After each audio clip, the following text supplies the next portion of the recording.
నమస్తే అన్న. నమస్తే సార్. ఏపీలో నెక్స్ట్ సీఎం ఎవరు అవుతారు అనుకుంటున్నారు? వైఎస్ జగన్మోహన్ రెడ్డి గారు మళ్ళీ సీఎం అండి. ఎందుకు జగన్ గారు అనుకుంటున్నారు? చేస్తున్న అభివృద్ధి అలాంటిదండి, బాగా చేస్తున్నారు. ఎక్సలెంట్గా ఉంది పరిపాలన అయితే, దాంట్లో ఏం లోటు ఏం లేదు. అంత ఏం నచ్చింది అంటే ఈ 4.5 సంవత్సరాల్లో జగన్ గారి పాలనలో? ఏం నచ్చిందంటే అమ్మఒడి ఇస్తున్నారు, ఆటో డ్రైవర్లకు డబ్బులు ఇస్తున్నారు, హెల్త్ కేర్ సెంటర్లు తెచ్చాడు, క్లినిక్లు తెచ్చాడు, అలాగే సచివాలయాలు పెట్టాడు. సో దానివల్ల డెవలప్మెంట్ బాగానే జరుగుతుందండి. డెవలప్మెంట్ లేదని అనుకోవడానికి ఏం లేదు, బాగానే పరిపాలిస్తున్నాడు, అన్నీ ఎక్సలెంట్గా ఉన్నాయి. పథకాలు అందరికీ అందుతున్నాయి అన్న? ఖచ్చితంగా అందుతున్నాయి సార్. పథకాలు అనేవి అందరికీ అందుతున్నాయి. అమ్మఒడి వస్తుంది, రైతు భరోసా వస్తుంది, అన్నీ వస్తున్నాయి. అంటే స్కూల్స్ బాగా డెవలప్ చేశారని అంటున్నారు, నిజంగా డెవలప్ చేశారు? ఎక్సలెంట్గా డెవలప్మెంట్ చేశారు. చూస్తారు మామూలుగా ఏపీ వెళ్ళినప్పుడు చూస్తే తెలుస్తుంది కదా, ఏ ఊరికి వెళ్ళినా స్కూల్ ఎక్సలెంట్గా ఉంది. రూపురేఖలు మార్చేశాడు, బాత్రూమ్స్ బాగలేవన్నారు ఒకప్పుడు, ఇప్పుడు చూస్తే కనిపిస్తుంది.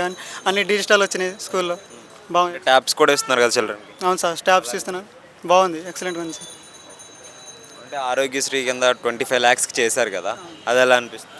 బాగుంది. అంటే ఎవరైనా సడన్గా వచ్చినా ఆరోగ్యశ్రీ డబ్బులు లేని వాళ్ళు ఏమంటారు, ఏదైనా సడన్ యాక్సిడెంట్ జరిగితే వాళ్ళు డబ్బులు పెట్టుకోలేరు కదా, ఆరోగ్యశ్రీ పెంచడం అనేది బాగానే అనిపిస్తుంది. హాస్పిటల్స్ కూడా డెవలప్ చేశారని ఆడు నీరు పథకం కింద చేశారంటున్నారు. అవును, చేశారు.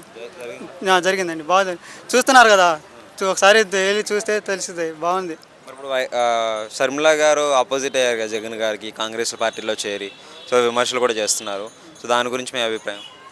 దాని గురించి అంతకు తెలియదండి, నాకు అవగాహన లేదు దాని మీద, తెలియదు. జగన్నే తిడుతుంది కదా ఇప్పుడు ఆ సొంతంగా. తిడుతుంది అంటే పార్టీలో దాని గురించి మనకు సంబంధం తెలియదు అంతగా, నేను చెప్పలేను. మరి చంద్రబాబు నాయుడు గారు పవన్ కళ్యాణ్ గారు కలిసి వస్తున్నారు కదా, మరి ఎలా ఉండబోతున్నాయి ఎన్నికలు? ఎవరు ఎంతమంది కలిసి వచ్చినా జగన్ గారికి పోటీ ఎవరు రారండి. జగన్ గారి పాలన వేరు, ఆయన మాస్ వేరు, ఆయన ఫ్యాన్ బేస్ వేరు, ఆయనే వస్తారు. ఒకటి వాలంటీర్ వ్యవస్థ అండ్ అలాగే సచివాలయాలు, వాటి గురించి ఏం చెప్తారు, అంటే ఎలా నడుస్తున్నాయి?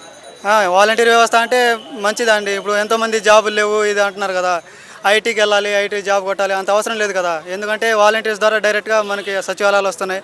సచివాలయ సంస్థలు కట్టడం ద్వారా జాబ్ మనం ఇక్కడ దగ్గరలోనే చూసుకోవచ్చు. ఐటీకి వెళ్ళాల్సిన అవసరం లేదు, ఎంత కష్టపడాల్సిన అవసరం లేదు. అంటే వాళ్ళ ద్వారా జనాలకి ఏం యూజ్ ఉందంటారు? అంటే నిత్యావసర ధరలు తొందరగా వస్తున్నాయి కదా, ఇంటి దగ్గరకు వస్తున్నాయి, బయటకు వెళ్ళాల్సిన అవసరం లేదు, క్యూలు కట్టి నిలబడడం అవసరం లేదు. సో మంచి చేస్తున్నారు కదా వాలంటీర్స్ ద్వారా, అన్ని పథకాలు వస్తున్నాయి, పెన్షన్ వస్తుంది, మంత్కి ఎర్లీ మార్నింగ్ వస్తే ఇస్తున్నారు. సో బాగా అనిపిస్తుంది. ఒక ముక్కలో నెక్స్ట్ వైఎస్ జగన్మోహన్ రెడ్డి గారు.